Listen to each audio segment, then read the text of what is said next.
Marwa Mora d'Abanga Kousseri, c'est 260 km à parcourir sur la nationale numéro 1. Le voyage commence dans cette gare routière, située en plein cœur de la capitale régionale de l'extrême nord. Première curiosité, seuls les Peugeot 504, encore appelés Orange Money, s'aventurent sur ce trajet à risque. Ce petit véhicule, jadis prestigieux et rarement visible ailleurs, transporte pas moins de 7 personnes, chauffeur compris.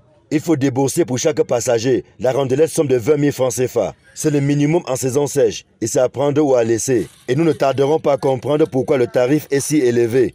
En cette matinée, nous faisons facilement le plein du véhicule. Et à 6h30, nous mettons le cap sur Kousseri. Les 60 premiers kilomètres sont parcourus sans grande difficulté entre Marwa et Mora, puis entre Mora et une partie de Tchakamari. Reste à affronter les 200 km supplémentaires et c'est ici que commence le calvaire. Le chauffeur nous informe que nous avons 80 km à parcourir pour arriver à Waza, où nous serons autorisés à prendre la seule et unique pause d'une durée maximale de 15 minutes.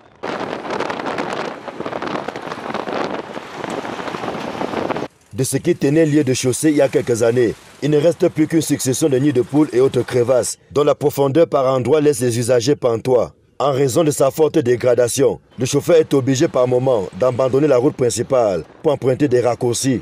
Nous sommes ainsi contraints de nous isoler pendant de longues minutes sur des itinéraires que seul le chauffeur maîtrise, faufilant sur des pistes tortueuses qui serpentent plusieurs villages. C'est pas facile, il y a trop de trous, la grande route ne passe plus. Si c'est pas la grande route, on va faire 10 heures de temps. Donc on prend la brousse. On faufile seulement dans la brousse pour gagner un peu de temps. On n'a rien ici là, vraiment. On est fatigué là. Vraiment, la route nous tracasse. Nous avons tous la même prière, celle de ne pas croiser le chemin de quelques djihadistes de Boko Haram, dont les incursions, bien que sporadiques, ne cessent de perturber la quiétude de certaines populations dans le Logon et Chari et dans d'autres départements de l'extrême nord. Au bout de 3h30, nous arrivons au centre-ville de l'arrondissement de Waza. Nous venons ainsi de faire un peu plus de la moitié du parcours. Et il nous reste 120 km pour allier Kousseri.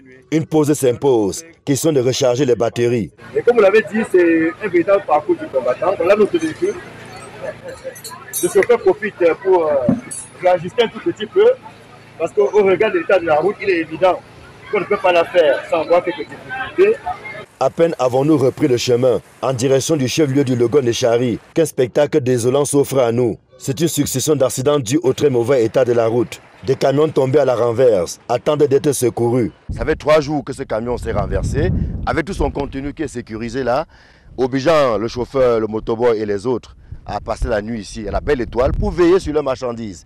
Des images comme celle-là sont récurrentes le long de la route, des images malheureusement qui ne sont pas bonnes à voir, mais qui traduisent en fait le mauvais état de cette route dont la reconstruction est plus qu'importante aujourd'hui. Pour ceux qui s'aventurent sur ce trajet, les pannes de véhicules sont incontournables et nous ne tardons pas à y faire les frais. Heureusement pour nous et les autres usagers, les chauffeurs qui font ce parcours du combattant brillent par une solidarité sans pareille et se portent mutuellement secours. Ce qui leur permet presque toujours de résoudre en un temps record les pannes qui se signalent. Chacun ayant en lui quelques notions de dépannage.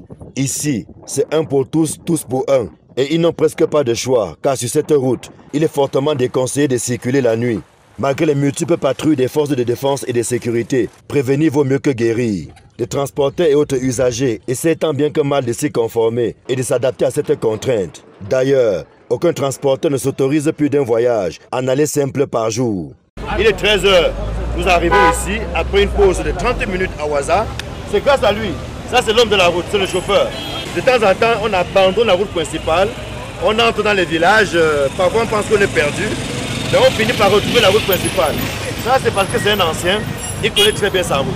C'est plutôt un pari gagné, puisque les raccourcis nous ont permis de gagner entre 2 et 3 heures de temps sur la durée du voyage. Nous sommes également chanceux d'avoir pu faire Marwa, Mora d'Abanga Kousseri en une journée. Car en saison des pluies, comme c'est bientôt le cas dans la zone, l'on sait quand on quitte, mais rarement quand on arrivera. Mais là, c'est la saison sèche. J'imagine qu'en saison des pluies, c'est la mort. Non, cette année, la saison prévue, la route s'est coupée. La dernière fois, il y a une grande pluie comme ça, les voitures des agents, ils ont même passé la nuit à Dabanga. 70 km seulement. Ils ont quitté 10 heures, 70 km, ils ont passé la nuit. Et ceux qui viennent ici, de Marwa, ils ont passé la nuit à Tilde. Ils ont pris plus de 14 heures de temps en route. Alors là, le tarif, c'est 20 000 francs par personne. D'ici la saison pluie, quand ça Ça sera 30 000. Hein?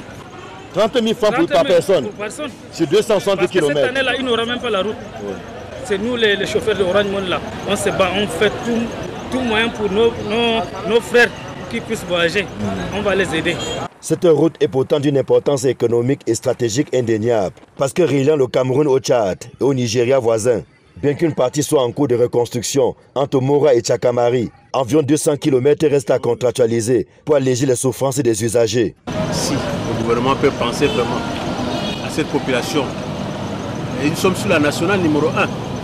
Et regardez, vous-même, vous avez parcouru, on a fait vraiment escale à Ouaza pour manger. Avant que tu n'arrives à posséder tout ce que tu as mangé est fini. Nous qui quittons je suis parti de Ngaoundéré hier. Et si il pleut même aujourd'hui, ça veut dire qu'on est calé. C'est dire que le bout du tunnel n'est pas pour bientôt.